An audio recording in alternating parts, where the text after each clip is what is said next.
Bonjour à tous, j'espère que vous allez bien. Alors, je vous prends malheureusement pas à l'heure habituelle. J'espère que j'arriverai à vous mettre cette vidéo aujourd'hui. C'est pour gagner. Nous sommes vendredi, pardon, 3 juin. Il est 5h50, 17h50. D'habitude, à cette heure-ci, ma vidéo est faite. Là, j'ai pas eu le temps.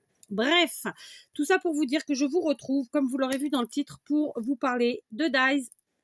Quelle est la différence en vérité, quelles sont les différences plutôt même entre des dies classiques comme ceci et des matrices de découpe? Parce que oui, à tort, beaucoup appellent ça des matrices de découpe. Pas du tout, ce sont des dies. Vraiment, les matrices de découpe, c'est autre chose. Alors,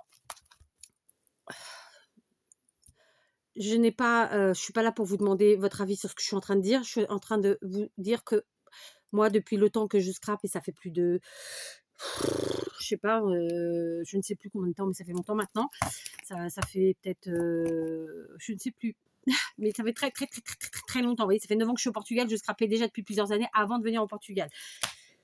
Scraper en sachant que je scrapais, c'est ça que je veux dire. Bref, peu importe. Ce que je veux dire, c'est que souvent, à tort, même sur les sites de scrap, on vous appelle ça des matrices de découpe. Ce ne sont pas des matrices de découpe, ce sont des dies, d'accord?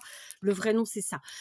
Donc aujourd'hui, je vais vous expliquer la différence et je vais vous montrer comment ça fonctionne entre dies et matrice de découpe et vous expliquer un peu tout ça. Mais, voilà, je vais essayer de vous faire comprendre. Donc un dies, c'est quoi? C'est simplement un morceau de métal court qui coupe, d'accord, et qui va vous permettre de couper en général du papier plutôt fin, parfois un peu plus épais. On peut aller jusqu'à du carton en passant plusieurs fois dans notre appareil de découpe, mais voilà, les matières autres, ça va pas être possible. Ou alors, il va falloir vous aider d'une paire de ciseaux, d'accord? Ou peut-être passer 50 fois, mais bon, j'ai jamais testé parce que c'est pas fait pour ça de toute façon, d'accord? Donc on est d'accord, ça, ce sont des dies. Donc là, c'est une série de dies de chez Action.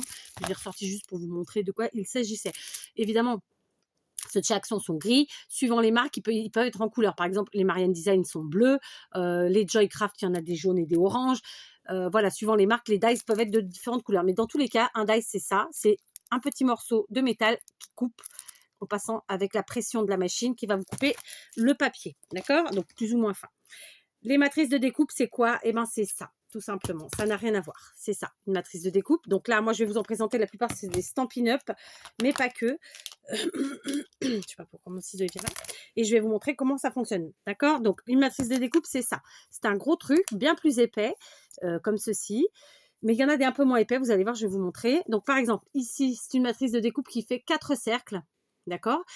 Donc la partie métallique est à l'intérieur ici, d'accord? Je vais essayer de pas me couper quand même, d'accord? Donc c'est pas évident à vous montrer, mais vous l'imaginez, elle est à l'intérieur, d'accord? OK, alors donc il y a différentes tailles, bien sûr. Donc là, par exemple, ce sont des feuillages, d'accord? Ici, c'est une boîte, un ballotin, OK? Ici, ce sont des flocons, d'accord? Voilà, il en existe plein.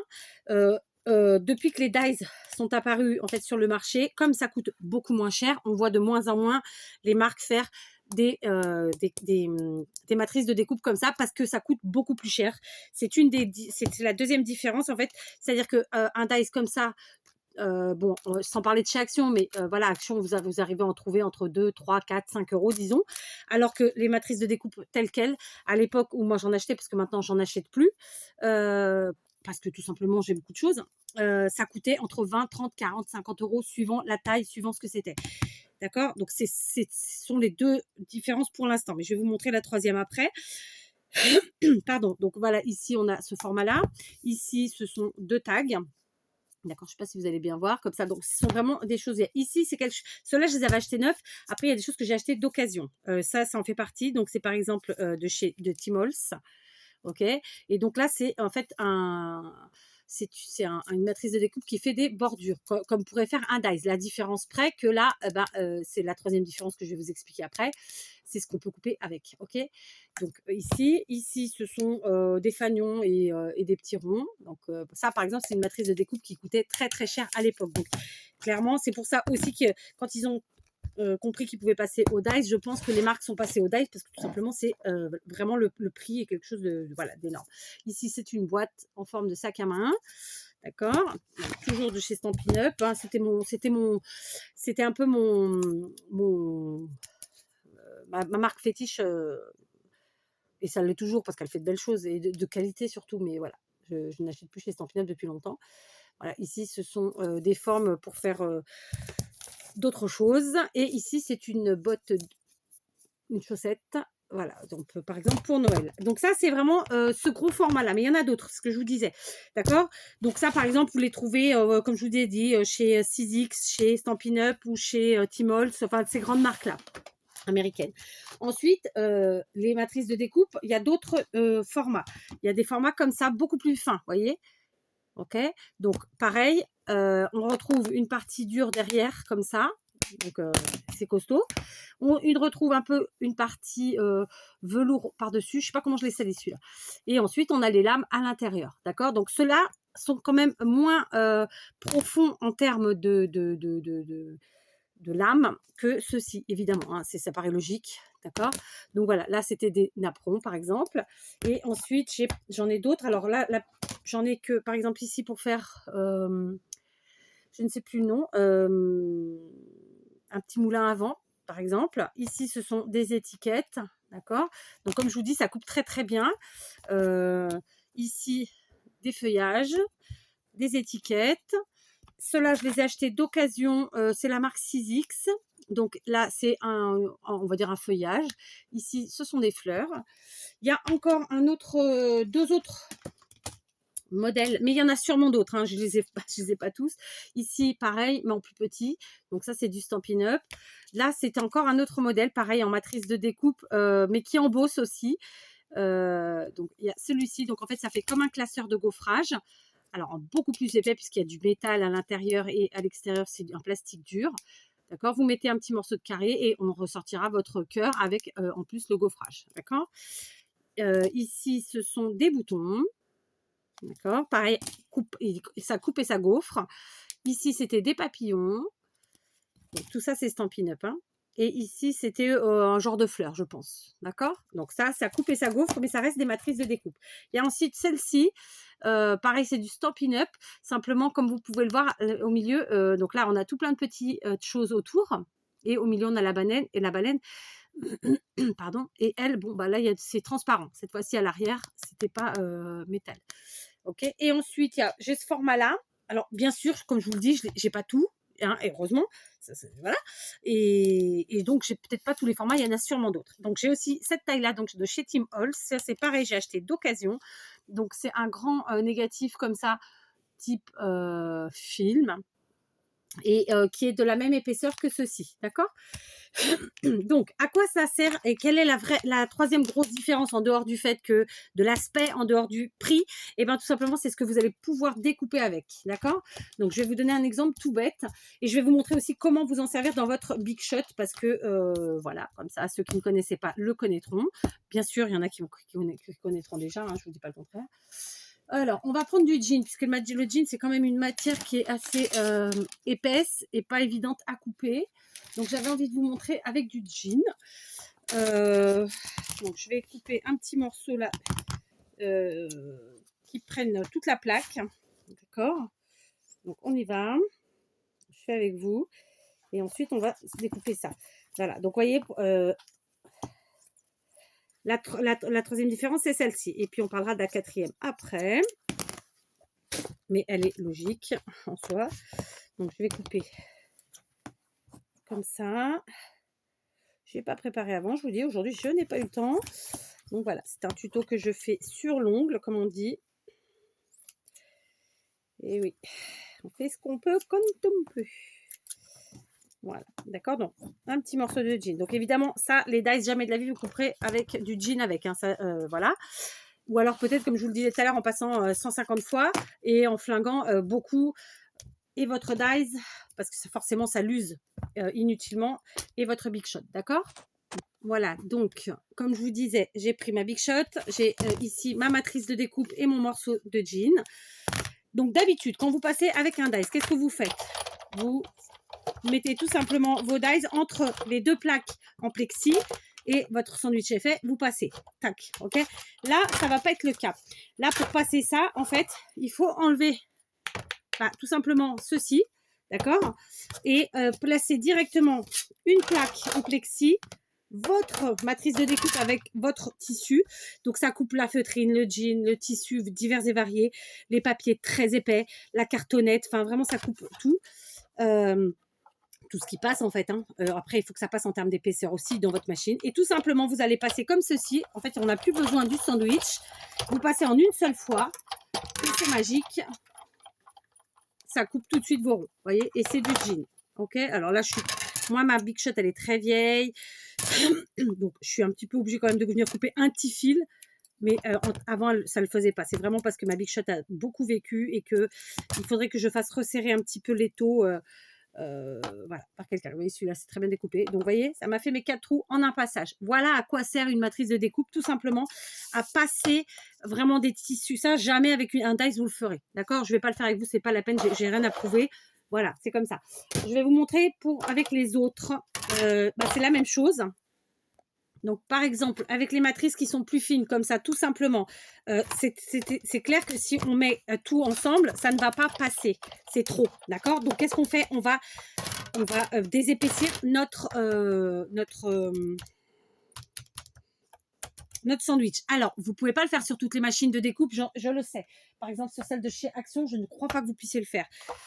Vous pouvez le faire avec la mini toga et avec ça, puisque c'est vous qui faites vos sandwichs. D'accord? Là, par exemple, ici, tout simplement, je vais enlever les deux parties. D'accord? Donc, en fait, il faut jouer avec la hauteur du sandwich. D'accord? Le sandwich, c'est ça. Hein. On appelle ça comme ça. Je mets ça. J'ai pas préparé pour lui. Qu'est-ce que je pourrais utiliser? Est-ce que j'essaye avec du lin? Tiens, allez, on va avec du coton, pardon. On va essayer de se faire 2 petites fleurs avec du coton. Je vais être honnête avec vous, celui-ci, je l'ai acheté d'occasion il y a quelques années et je pense que c'est la première fois que je m'en sers. Comme quoi, hein. Donc voilà, je prends un petit morceau de coton, d'accord, c'est du tissu. Donc évidemment, ceux qui, comme moi, scrapent depuis longtemps ou qui sont un peu plus habitués au scrap, enfin, je sais pas comment vous dire, mais qui sont un peu plus expérimentés, ils connaîtront déjà.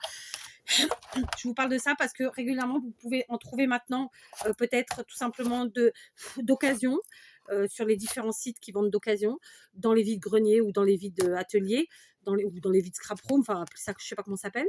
Mais vous pouvez aussi peut-être en trouver dans les magasins comme Nose, par exemple, ou peut-être ailleurs, qui vendent en fait tout simplement des stocks de magasins qui sont en train de fermer ou des choses comme ça. Donc, et là, avec la crise économique qui est en route, vous risquez d'en voir souvent, je pense, parce que malheureusement, nombreux vont devoir fermer leurs portes.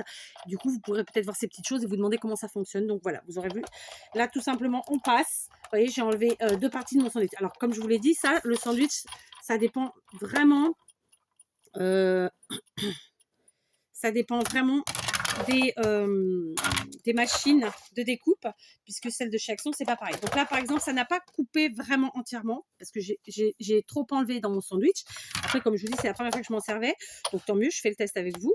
Donc j'en rajoute, puisqu'il y a 2 parties dans le sandwich que j'avais enlevé, et j'en rajoute là une partie, et je vais repasser une deuxième fois. Et là, effectivement, ça passe mieux, déjà on le sent, ça passe. Et là, ça n'a pas totalement coupé, mais comme je vous dis, ma Big Shot est un peu vieille.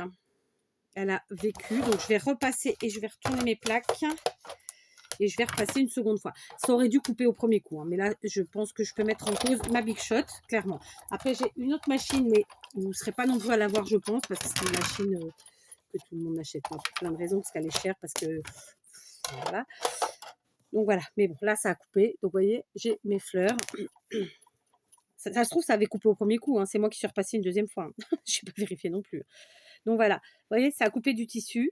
Et voilà à quoi elles servent tout simplement les matrices de découpe, les vraies. Parce que ça, c'est des dies. Vraiment, j'insiste. D'accord? Donc, vous voyez, après, on nettoie. Ça a coupé. C'est fait pour. Et j'ai mes petites fleurs en tissu. Donc, voilà. Je vous ai parlé à plusieurs reprises dans mes vidéos de matrices de découpe. Et j'avais plusieurs fois eu la question de qu'est-ce que c'est qu'une matrice de découpe, quelle différence, etc. Donc, j'avais cette vidéo à vous faire depuis longtemps, finalement, pour pouvoir vous répondre. De quoi je vous parlais quand je vous parlais de la Big Shot que moi j'ai celle-ci qui est une A4. Je m'en sers très rarement, je vais être honnête avec vous, parce que j'y pense pas, parce qu'elle est encombrante, etc. Donc j'ai pas tout sous la main, mais normalement on rajoute ici les plaques. Et du coup, par exemple, là, ça me sert pour les grands dies comme celui-ci. Du coup, là, c'est pas un dies, c'est une matrice de découpe. d'accord? Alors celui-ci, il a pris mal, mais je l'ai acheté d'occasion aussi et du coup, j'ai fait exprès de le redécoller pour voir comment il était constitué. Donc on a une base plastique, ici une base métallique, mais qui est collante et donc on a la lame à l'intérieur. Elle est beaucoup moins épaisse, bien sûr, que cela. Ça, c'est évident. Mais je vous l'ai dit, il y a plusieurs formes, plusieurs tailles, etc., suivant les marques. Donc, en général, c'était 6X qui faisait et Tim Holtz. Mais il y a d'autres marques, hein, sûrement. C'est juste que moi, je n'ai que ces marques-là, dans ces marques-là. Donc, voilà. Ça sert pour les grands dice comme ça qui ne passent pas forcément dans les big shots. Ou alors, dans les big shots, ça passe, mais il faut passer en 2 fois. Enfin, voilà. Celle-là, je l'avais achetée d'occasion aussi. J'avais sauté sur l'occasion. Donc, voilà. J'espère que ça répondra à vos questions. Ça vous expliquera aussi pourquoi moi je suis une grande fan de ces petites choses. À l'époque, ça coûtait déjà très cher. Pardon, j'ai coupé. À l'époque, ça coûtait déjà très cher. Je vous dis, c'était entre 20, 40, 50 euros suivant les matrices de découpe. Je ne me rappelle pas exactement les prix. Mais voilà, une matrice comme ça, c'était dans les 20 euros. Ça, c'était dans les 40 euros. Enfin, voilà. Maintenant, ça, c'est ad vitam aeternam, hein, tout comme les dies, hein, ceci dit. Sauf que vraiment, ça n'a pas la même utilité. Là, on reste sur des matières très fines comme du papier ou du journal. Parfois 2 épaisseurs, mais pas beaucoup plus. Puis, il faut repasser plusieurs fois. Là, vous voyez, en un seul passage, tout y passe. Carton, n'importe quel tissu. Enfin, vous voyez, j'ai coupé du jean, j'ai coupé du coton. Alors là, le coton, je n'avais pas calculé correctement l'épaisseur. Mais ceci dit, ça se trouve, ça avait déjà coupé au premier coup. C'est moi qui ai préféré passer une deuxième fois. Donc voilà. Moi, juste pour le fait de pouvoir travailler les tissus, j'adore. Alors, le gros point, le gros inconvénient, on l'a déjà dit, c'est le prix. Donc aujourd'hui, je pense que vous pouvez en trouver d'occasion parce qu'il y a plein de gens qui arrêtent le scrap ou parce que c'est trop encombrant, justement. Donc ça, c'était le 4e ou 5e point. C'est l'encombrement, clairement. C'est sûr qu'un dies et une matrice de découpe n'ont pas le même encombrement. Maintenant, j'ai envie de vous dire, si comme moi, vous touchez un peu à tous les loisirs créatifs, bah, c'est quand même vachement intéressant ce type de matériel. Mais j'insiste, je pense que ça ne se fabrique plus. Maintenant, on ne trouve que d'occasion ou alors des vieux qui sont encore pas vendus ou des choses comme ça. Mais voilà, donc, différence, pour récapituler, entre un dies et une matrice de découpe, bah, tout simplement ce qu'on va pouvoir découper avec, sa taille, son prix. J'ai oublié le 4e, mais enfin voilà. Donc, voilà, comme ça c'est clair, c'est net. Et puis la façon de s'en servir donc sur la Big Shot. Ok. Voilà, je crois que j'ai fait le tour. Si vous avez des questions, posez-moi-les. Je ne suis pas là pour donner des leçons de morale ou quoi que ce soit. Moi, j'invite vraiment les gens à acheter d'occasion. D'occasion, vous arrivez à les trouver à des petits prix, même les comme ça qui sont vraiment super bien. Vous voyez, pour faire des fleurs, si comme moi vous kiffez les fleurs. Donc voilà. En temps normal, moi, je me sers de beaucoup, beaucoup. Ça a été le premier que j'ai acheté. Ah non, le premier que j'ai acheté, c'était celui-là. J'ai fait tomber. C'était celui-là parce que j'adorais cette découpe. Voilà, tout simplement. Et j'en m'en suis mais beaucoup, beaucoup, beaucoup, beaucoup servi. Il y en a que j'ai acheté d'occasion. Celui-ci, par exemple, c'est un d'occasion. Je crois que je ne l'ai jamais utilisé. C'est à tort, hein, bien sûr. Après, les petites boîtes, voilà. Enfin, voilà. Mais voilà, si ça vous intéresse et que vous avez envie de vous en procurer, je vous dis, cherchez sur les sites d'occasion. Et sinon, quand vous cherchez dans les sites de scrap et vous cherchez la matrice de découpe réellement, vous n'avez qu'à taper les vraies marques, c'est-à-dire 6X et, et Tim Holtz. Voilà. Il y en a peut-être d'autres, mais moi, je connais que cela. Donc, je vous embrasse. Je vous dis à très vite. Je vais m'escaler en direct. Bon, je suis en train de m'escader. Il faut que je sorte de l'atelier parce que je suis en nage en plus et j'ai besoin de boire, de me boucher. Enfin, la totale. Bref, je vous laisse. N'hésitez pas à me poser vos questions. Et voilà. Ceci dit, comme d'habitude, je vais quand même rectifier un peu ce que je viens de dire. Je ne vous invite pas à faire des achats hein, parce que je vous ai montré. Non, juste là, le but c'était de vous montrer la différence. Pour moi, c'est significatif parce que vraiment, en fait, je ne fais pas que du scrap et donc, sincèrement, tout ça, ça ne me sert pas forcément dans le scrap, ça me sert pour d'autres choses. Et donc, voilà. Je vous embrasse et je vous dis à très vite.